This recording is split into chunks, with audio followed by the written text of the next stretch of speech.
Hello, everyone. I'm Sheree, founder and editor-in-chief of Curls in the Hood, and we are back with our favorite, Sunflower Jones. Today, we'll be discussing aging and sexuality. That was her March contribution, her March article for the issue Beauty Beyond Youth. As usual, you know, we don't assume you read the article, so this conversation will help you follow along better. If you did, you know, get on your Zoom and read the issue when it dropped March 1st. But if you didn't, you know, we're here for you. Sunflower, how are you feeling today? Good, looking good, feeling great, looking good, feeling great, to quote my favorite TV show. I know. I know it's been a crazy day in the neighborhood these past few days. Sunflower Always. is an educator on top of being sex therapist to the stars. And so the kids are, you know, that I think that the weather from last week is still a little craziness in the, The you weather know. got everybody hot in the pants, and now everybody's cold in the streets. So Right. everybody's a little wacky. Everybody, right. People, the feelings are feeling. Okay. So I only have a handful of questions for you today because I know time is money and I don't pay Come you. on. So we gonna move. Go. All right. What are some common misconceptions about sexuality and aging that you've encountered in your practice or research? The biggest one I talk about in my article, and I'm going to stick to the article because I think it's important, and that's where the information is that people do not need lube. I don't understand why this lube shaming that happens. They think that as you get older, things aren't as slippery as they used to be, which is okay because hormone levels drop and things tend to drop. Gravity takes things, and it also takes like natural lubrication. But people don't think that you need lube. I don't know what's happening out there in the internet, but y'all don't use lube even when you don't need it. Like I'm not understanding.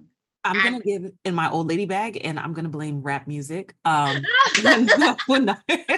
specifically rap, but I think that there is this like assumption that if you can't get wet on your own, then like you don't have good cooch, and you know, like it becomes a thing. It's a part of the it plays into like the desirability politics. Sure. And the It's older also we get, ageism. It's like if you old lady dry pussy, like all of these things, like I understand that, I get that, but it has nothing to do with your desire, has nothing to do with you like the person or don't like the person, has nothing to, you know what I'm saying? Like, I just think that the biggest misconception is that as you get older, like you don't have as much sex, which is a lie because the population that has the most STIs and STDs are the elderly. Hello. Because the minute I find out that my uterus ain't worth nothing, ain't worth the price of beans in Jamaica, I'm gonna be outside. You said you outside, but you ain't that outside. Outside, the doors of the church will be open. People think that like sex is only for the young. And so it's just, young people just discovered it for them, but like people been doing it. So this kind of thing. People think that if you get older, you shouldn't be having sex and being sexy, which is bananas to me.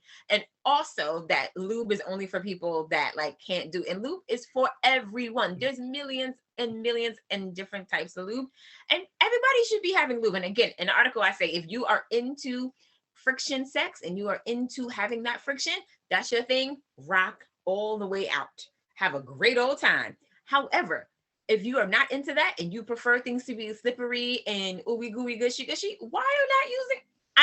I don't get it. Yeah, I think it really plays in that territory of the implications if you are dealing with somebody who doesn't understand that like these tools exist. So that the overall experience can be more enjoyable, versus it being like oh, she got bad cat because it could not gushy on the phone, it's you know. so weird. Like, and for that to be a barrier, or for that to be somebody judged on something that they physically, you cannot control. People think you can control how wet, quote unquote, you can be with your mind. It does not happen that way. And not to bring the situation down, but to drive the point home that people who are sexually assaulted also absolutely can have their genitals be wet. And it has nothing to do with they want it or not. Arousal, right. It's just arousal. And that's just how it happens. And it's stimulation to that area.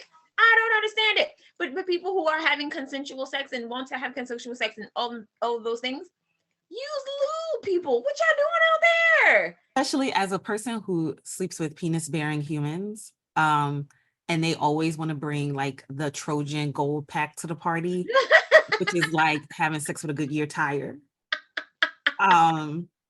You see, I'm not a person who has sex with penis people, so I don't know about it, but I laugh at my family and friends who do, and I'm just like, wait, what happens? Some of these condoms, some of these prophylactics, okay, are not for the girls, right? And so it's another reason why you should be okay with saying, hey, I need you to grab that jar over there. That, for real. Grab that one. Oh. Thank you. If you want to do this again. It just makes it more enjoyable. And it's studied. Again, this is science. This is not me like making this up. Science is if you use more lube, you're more likely, one, to continue to have sex for longer periods of time, one, and two, to hold people who have erections to hold erections longer. And more pleasure. I don't understand. Just go and do the thing. It doesn't mean you are not good enough or you are not attractive enough or you are not It's literally for more pleasure. Why wouldn't you want? I don't know. Maybe people don't want pleasure in sex. I've heard wilder things, but just thing. And they have lube, but they have scented, obviously, if people are into that. They have favorite if people are into that. They even have lube with different types of drugs in them. And if you're a drug girly or baby or whoever you are, go get you the things. Yeah. The CBD lubes are. Come on. Top two and they're not number two. I've been preaching the good gospel about CBD and lube for a minute now. And I just want people to have the fun. Have the fun. I hear you. Okay, moving into question 2. How do societal attitudes towards aging impact an individual's sexual identity and expression? And what steps can one take to overcome these challenges? Not give a shit what society is talking about, because society ain't in your bedroom. They are not. Okay, so I'll say this. I'm a queer person. I'm a queer femme person. And I happen to like people who are on the like non-binary, gender queer spectrum and all of those things. So I like people who make you think, wait, huh? Right? Like that's my thing. So if society looks at me and assumes, one, that I'm straight, which is I couldn't more be crooked if I tried, right? And because of that, people assume that I should look one way or do certain things, and it's just not true. And if you keep society out of your bedroom, you're just going to be happier. So I just want to implore to people out there in the internet land that like you have to not care to find joy. There's a little element of that. You have to not care to find joy. And that's like the not so simple, but simple answer to that question. I was going to say that because I think so many members of our community are like indoctrinated into some of these things, right? Yeah. They, it's easy for a self-identified, self-realized person to say, I don't give a shit about what society says. For the person that still has to go to church with, sister so-and-so. And, I think that, it's easier said than done, especially if you are not in a space where what you're thinking is accepted, or you are the trailblazer, trendsetter, whatever in your group. So, knowing that online places like Girls in the Hood exist and, the other, online communities that you can find yourself in to make it a little easier to stand in what you believe and think about yourself. Might make that I just think that as one gets older, there is an element of I don't give a shit that creeps up into their veins, because everybody has known somebody who's older. And they're like, I don't give a shit about that, and I don't care. I should go, you give a fuck, right? Like that tends to creep up, and that's like a beautiful thing if you can make it to those ages where that happens. But in regards to your bedroom should be the place where you can be the most free. And I have found, unfortunately, is where people are the most restricted and yes, and it's like nobody sees it but you and your partners, as we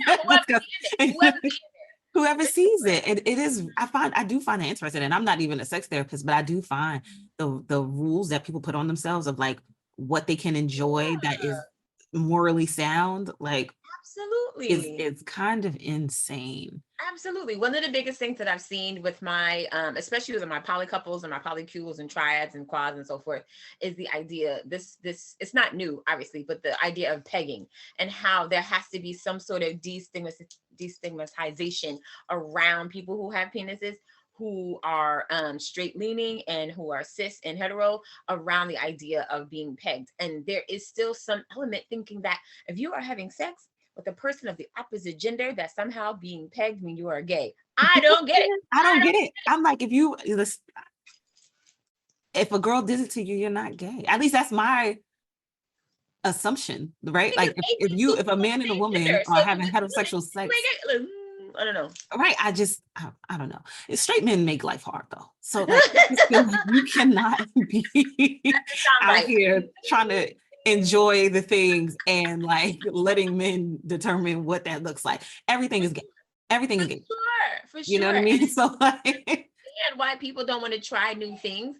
And I feel like as one gets older and as people get older, you should want to try everything. I'm not saying what you have and what you exist in is not enough. That can be fine. But you could also want to try new things. If you've only had, say, angel hair for the rest of your life, you'll never know how good gnocchi is. You'll never know how good penne is. You never know how good anything is. Alavaca. I don't know. But you got to try. You got to try one thing. And if you are saying that society is going to stop you from trying something pleasurable, what kind of life do you want to live? I don't know. It's just one. Bizarre to me. A repressed, judgmental one. My go-to is blame the patriarchy and blame colonialism. If those two things can be blamed, I'm gonna find a way to blame those things. And I'm gonna be right behind you, sneaking rap music under the door. Yes, exactly. No, I'm not. I love rap, but I feel like these last few years, I'm like, what is the kids rap like they can't read, and that's accurate. So you know. Okay. So you mentioned we started the call with a robust discussion about lube. You in your article, you went on to share a few more tips like stretching your body and doing other things. Can you share some more practical tips or exercises for individuals looking to reconnect with their sexuality later in life? I think anything hip opening is going to be amazing for you. You have to keep your hips open. I'm a sex therapist. I'm also a really hippy dippy, like grass eating, like tree hugger. And I do believe that people store trauma in their hips because that's like the center, around the center of their bodies. I do believe that. Again, I'm telling you now, I'm a hippie now. So like, I believe crystal and all of those things, but I do believe that there's trauma there. And I feel like if you could open up those hips in whatever way that looks like for you and for your body, you can open it up and to receive new positive things too. So when you're around sex and sexual health and sexual awareness, it should be about pleasure. I'm not sure where people got the idea that sex is only for one thing, but that's between you and whatever ministry you follow. I don't know, but I'm going to tell you that it's supposed to be about pleasure, right? So if you can figure out a way to release some of that trauma with hip opening, and I'm using this as like open the socket, then you can open up and receive some of that pleasure. So open up your hips and whatever that looks like. Okay. And I see too that you keep coming back to this theme of like pleasure, because I do think there are sections of our societies that view sex for utility and not pleasure. And so much of our human experience is reduced to utility and not just like joy, beauty, and pleasure, all of which are necessary to the human experience. Otherwise, we are just like mammals, right? Sure. Like what separates us from animals, and without some of these things that have been treated as frivolities, but are like very an important part of the experience. So I love that you just like keep driving that like pleasure point home, because I'm a pleasure-centered therapist. I'm a pleasure-centered therapist and I'm a solution-focused therapist, but pleasure is really important when you're talking about sex, because I feel like there's an element of, yes, like people want to have sex to procreate, and that's like an important thing too. Like I do believe that's fine if that's what you want to do it. But if you're doing something to that, don't you want pleasure too? Like, why wouldn't you want to access pleasure in all aspects? And we have body parts that are literally only on our body for pleasure. For pleasure. For That's pleasure. It. I don't have children. You know how I feel about kids. But if I were to become somebody's mama, I would hope that the experience of bringing that kid forth would be one of those like, yeah, that's how you got pregnant. Mhm. Like I Yeah, want to like of look back on course. it glowingly, like not Yes, like a, of course. I'm ovulating. It's 4:32 p.m. Let me get in this bed. Yes, and I do there, and there is some of that. I had my son through IUI, so there is a lot of medical aspects of it. But my wife and I, we tried to figure out a way to add pleasure into it because it was such a medical pleasure, medical procedure. So I do understand that. But I think having pleasure focused sex is really important instead of having climax based sex, which is two different things. Mm, let's talk about that because I think that, okay, when I was younger, not that this Hmm. song is about me, but yeah, I'll just Yes, yes, as an yes, of example. course. So when I was younger, the big O was the goal, right? Like that was the Uh-huh. reason we did it.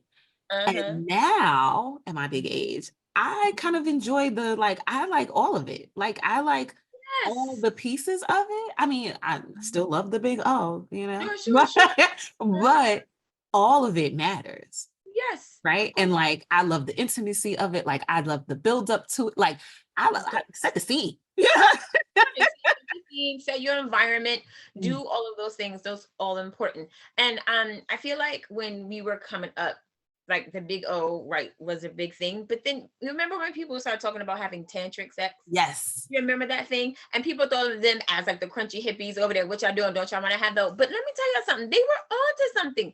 Tantric sex is an actual thing. It's an actual art, just like Kama Sutra is an actual art. I know people think it's just positions, but it's not.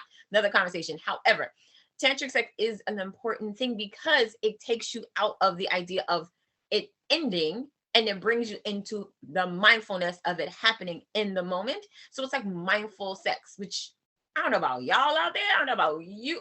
I'm trying to have mindful sex, right? I'm trying to be in the Well, moment. heterosexual women are fighting for our lives out here in the sex department. I always laugh because it's like, we have that woo-woo thing in common to a degree, right? And Mhm. whenever I see someone that's like, you can't have sex because soul ties, I'm like, y'all, how does your soul get tied to a man that can't make you come? What are we tying it to? His edges? Word. Yes. like, like, what is happening out here? You know what I mean? But I don't know. I think sex is a conversation. This sex is like a conversation, right? For sure. And some people come into the bedroom with like a script, and Yes. you know what I mean? And Yes. it's like and Yes. 5 and 6 and 7 and 8, right? It's like choreography. This is what they're doing. You're talking. You could be talking. You could be like, yeah, okay, he's not picking Yeah. up on the cues because he came in here with his port de bras. This is not the time for the petite allegro. He didn't see me fight for my life down here, because that lack of That's mindfulness. true. Yeah. And please You know? consider you learned the choreography before and think you could come into the bedroom and know and bring that same in. But we doing something else. I'm trying to do Viv and you out here doing Fosse. That's not, Right. it's Oh, not but it. if we were having the conversation, right? If this was a call and response like it's supposed to be, you would have Yes, knew for that when you hit sure. that grand jeté, I wasn't feeling it. For I had sure. notes. I had For notes. sure. Let me think. Another thing that I think I'm going to bring to the space is people do not use assistive devices in their sex, which I'm not really sure. Maybe a pillow happens, but there's a whole range of the assistive devices to help people have more pleasure-based, like full, fruitful sex. And one of the things I talked about in the article is like a pleasure pillow, and it's just like a pleasure, like a pillow that's like a wedge and you can do so many different things with that. It doesn't have to just be a pillow or everybody just be laying flat.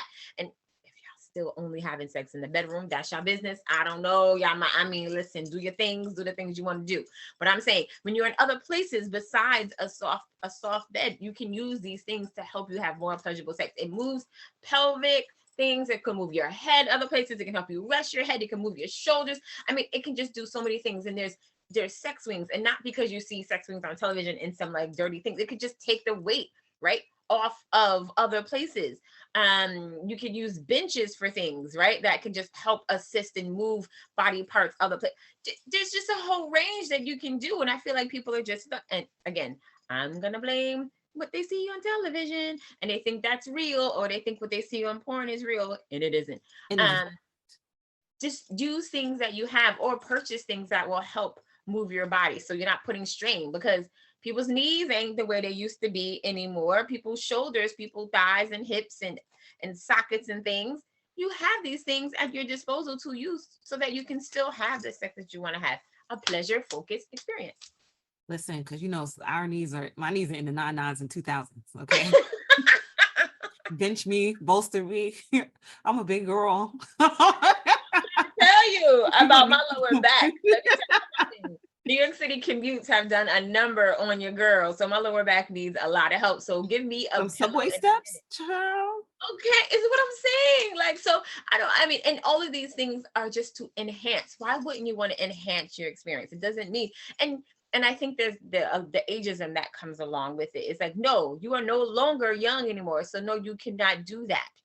But there are things that you can use to help you get where you want to be. So why not use them? You got to think of it like yoga. Like when you use blocks and it's to bring the floor to you, right? Yeah, It's like have yeah. that same, it's a Mhm. practice, it's a And modality. Like don't mhm. be, you have to meet your body where it's at sometimes. And And, that's what it is. you know, Yeah. okay. So then what are some key differences or similarities you've observed in the sexual concerns and needs of older adults compared to younger generations? People still are not talking about sex. People are not telling their partners or partner what they want during sex. People still don't know what they like. People are not wanting to discuss that they don't like it after it happens. Are y'all debriefing after you have sex? Because I'm not really sure that you are.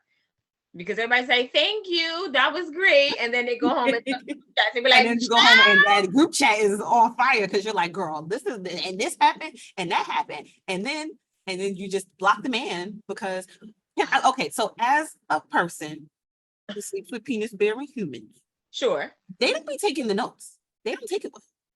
But And then you so got to tell them in real time. that's even worse. Okay. Because now they, you men that have If been they don't told, take the note, they don't get the draws. I agree. Mhm, And that has happened, right? mhm, So like I actually had a scenario where I was like, I'm not enjoying this. I thought it mhm. was initially, sometimes you have to give it some time for like the compatibility and like Sure, to learn sure. each other. Then I realized I'm like, this is not a compatibility issue. This is skills. There's a skills deficit. Skills deficit is bananas Foster. But I was like, I wanted to have the conversation. Yeah. He was like, this is the first time anybody ever told me this, and it And must that's be that, true. and that's that And I ego. said, and you know what? Because you listen, I was raised by a Mhm. Scorpio. Okay. It take a lot to hurt my feelings. Right. And so I flipped. I just agreed with him. I said, you're right. So you're not enjoying this either. So we should stop. We should stop. And we ain't And then gotta do after it that, it no was like, more. oh, well, maybe, I wasn't paying attention and I was, oh, no, no, no. My coochie dried up now. It left the chat. But I do think if you're with somebody that Absolutely. I think that can be very hard. It is Because hard. we go back to blaming the patriarchy and colonialism and rap music. For sure. Like, Sure. having Absolutely. those conversations with I men. also will blame 90s R&B videos because they think everything is supposed to be like this magical experience with these white sheep Mhm. and the music playing and the wind blowing. In the And I'm like, that's rain. not it. And And the rain, like, all you eat. Like, girl, that ain't because it. I don't think my experience is every woman's experience, but I've had that conversation once. And Mm-hmm. well, I had that conversation multiple times with the same person, and I Mm-hmm. had been with him for a while. So I was Mm. trying to like and this back to your pleasure point, trying to do the mature thing of like staying with a person who I was not enjoying sexually because Child. people told me that like sex isn't everything. To whom? It's not It doesn't have to everything. be everything, but it's an But important it's an thing. important It's thing. an important thing. It's an important thing. Unless you find somebody that it is also not important to them and y'all doing, you know what I'm saying? Then that's a different thing. Because there are people who are ace, who are aromantic, who are asexual, and that's fine. But that's a conversation. Wrap it back up around. That's a conversation. You have to converse about things. I think there should be conversations about before sex, during sex, and after. You have to talk about it because people can't read your mind. No. And if this is your symbol to do something and nobody knows what that symbol is, but you want this, then how are they supposed to know what they're supposed to do when they see that? People, you have to talk to people. And I'm a firm believer, and if you can't talk about it, then we got to think about whether we should be doing it or not. And this is what I tell to my younger clients. Like, well, I'm nervous about sex. Well, then what you doing? How people gonna know what they supposed to do to you or what you supposed to do to them Right. all at once if you don't talk about it? And I think, and that's gonna do with maturity. Again, we're gonna blame the things, we're gonna blame those things. And I think this is a big issue I've seen across the board. You have to talk before, during, and after. I'm not saying you have a whole dissertation, but what I'm saying is like, I'm not liking this. Can we shift here? Can we do that? And after it's done, you can be like, oh, I didn't really like that, but I did really enjoy.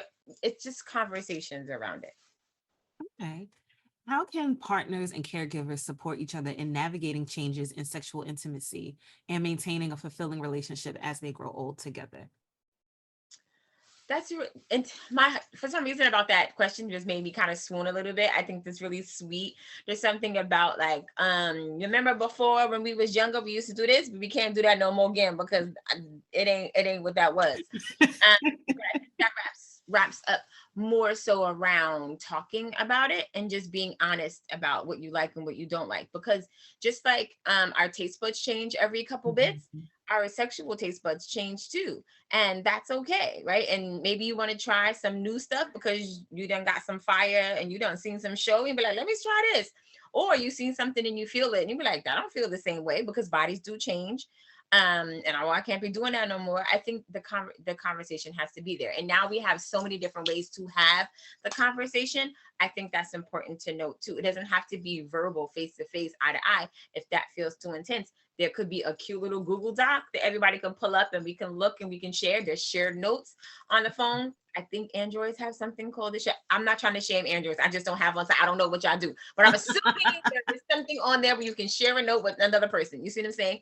Or you can text people. You can a cute email. I don't know. I'm just saying, like, the conversation needs to happen, and you need to talk about the things, and then you can say, "Can we talk about this?" And then the conversation can happen on it. Don't just be sending people like, "Last time what you did was whack." Don't do that. That may not be the way, but you can be like, so I would like to talk about something that happened 2 days ago. Do you have the capacity for that? That's what I would do. You have the capacity for that? And they can be like, nah, right now work is crazy, or the kids are driving me, or I'm over it, or they didn't have no more mustard when I'm gonna go get my hot dog. I'm pissed. I don't know. But yes, we can at this point. You see what I'm saying? It's just opening up that door to have that conversation. Okay. And now we're getting close to the wrap up. Looking ahead, what Mhm. advancements or changes do you anticipate in the field of sexual therapy for aging populations? And how might they change our understanding and treatment of sexual reclamation? I am going to a sex conference soon in the summer. And one of the biggest things I'm looking forward to is how AI and how virtual reality is going to change sex in some way. And I'm really excited. There's a workshop I'm taking. It's called Virtual Sex Experience. And obviously, you put on the glasses and you have sex with somebody virtually.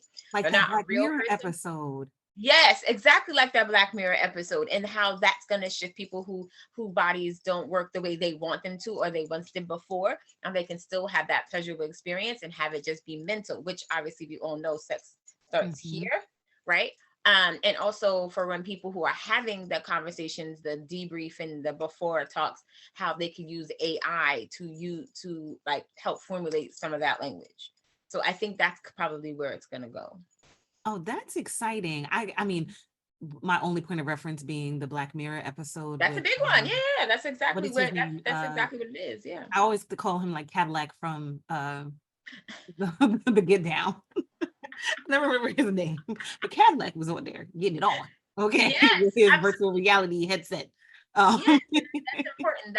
That's exactly what we're thinking for people who can't move their bodies or having a hard time in body wise, and not just for other people who have other kind of issues going on with their bodies, that it could still be here, or people who just want to have sex and want to enjoy that but doesn't have, you know what I'm saying? There's so many different reasons to have, but that's where I'm thinking I could be monumental for people who are older, getting older. Amazing. Well, thank you again, Miss Sunflower Jones. It is always a pleasure. You always provide the spice and the education and the laughs. Woo-hoo. Love a multi-dimensional woman. Um, Work. April's issue is coming up in a few weeks. We discussed your article potentially, centering around cuddle therapy, touch deprivation, Yeah, sex absolutely. surrogacy, all the things. Mhm. And so we're really excited to see that and have you back next month to discuss Okay. whatever we That's get gonna into be for April. real spicy. That's gonna be real spicy. So y'all better get ready. Listen, I take the articles, I read the articles, and then I sit down with my notebook, and I'm like, and I'm on my Googles. I'm just like, does this question make sense? Like, Yes. I really, Oh, that's gonna be good. Okay, this next I'm one's gonna be excited good. for that.